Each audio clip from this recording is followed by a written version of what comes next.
I forgot how to do this.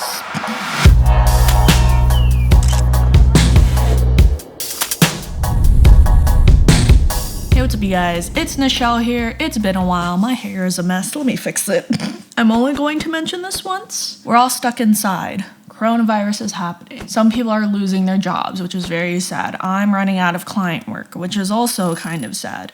A lot of people are talking about using this time to be productive, which has been kind of meh for me in the beginning. Not gonna lie, I downloaded Sims on my phone and now I've been addicted to it. And I spent money. Who spends money on games on their phone? I finally realized that I should try to organize my life because I am so freaking lost and confused and I don't know what to do. And I'm also in the process of starting a business, I guess.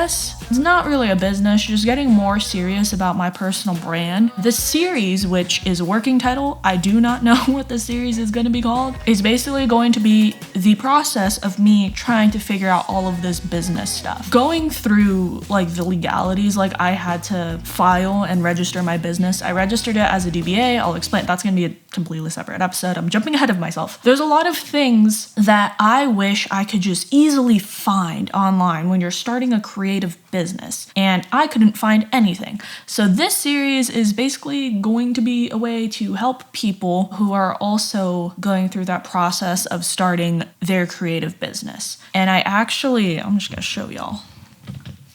Showing y'all right here. I wrote down episodes to help break down this series.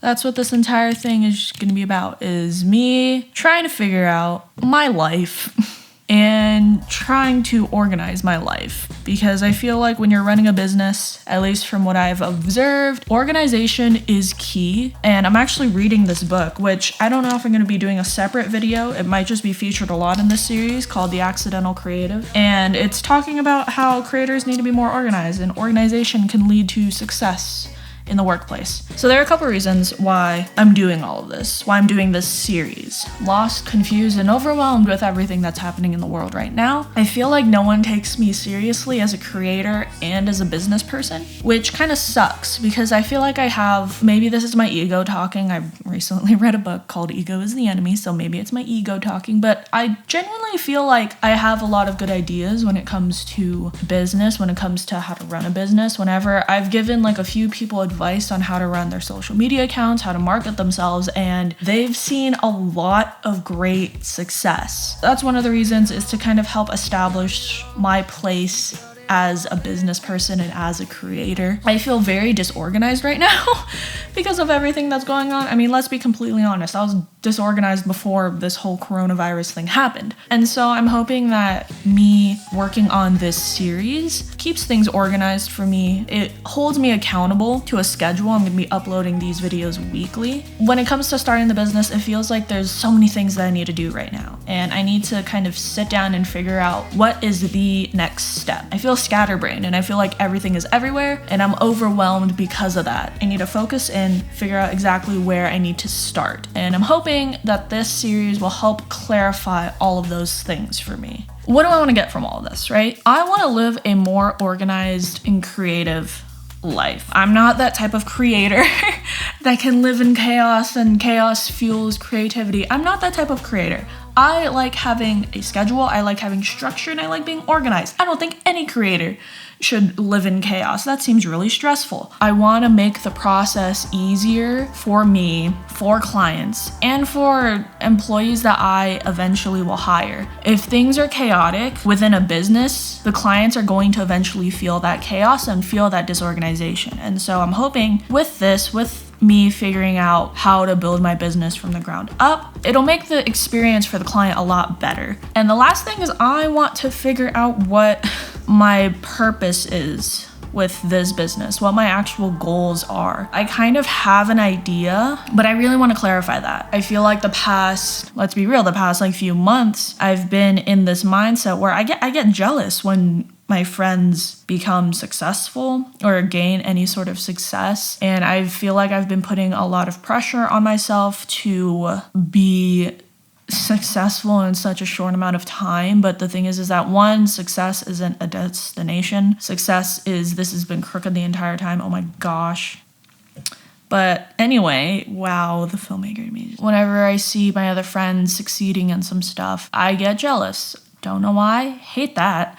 I want to figure out what my actual purpose is. I always go back and forth between the idea of like, it's about the numbers, it's about the analytics, but at the same time, it's not. Like, that's not a healthy way to live, is to only focus on analytics and only focus on numbers. But also, that data is what's going to establish your ground as a business person. I've been really struggling to find that balance. And so that really made me question, like, what is my actual purpose? What am I actually trying to achieve with this, creative work that I'm doing? Oh yeah, update too.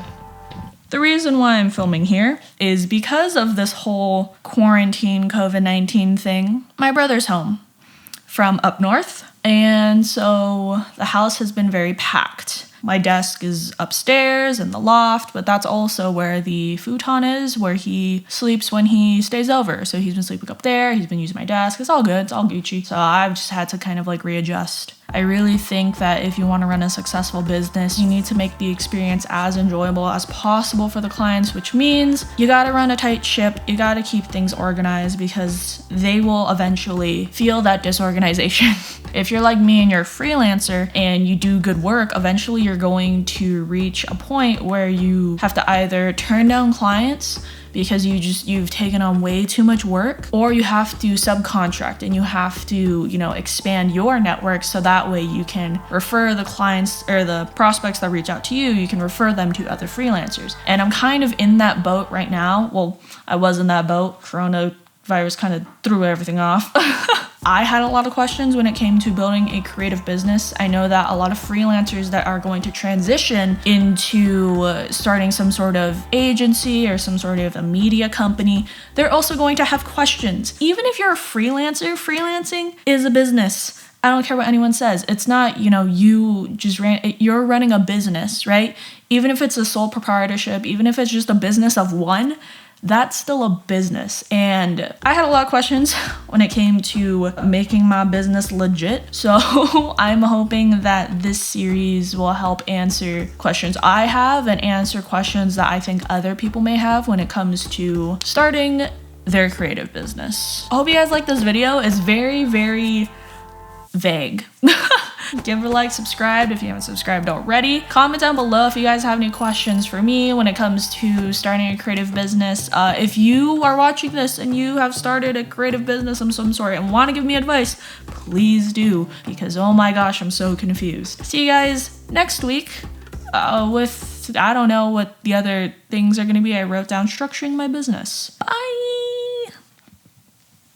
God, it's been so long.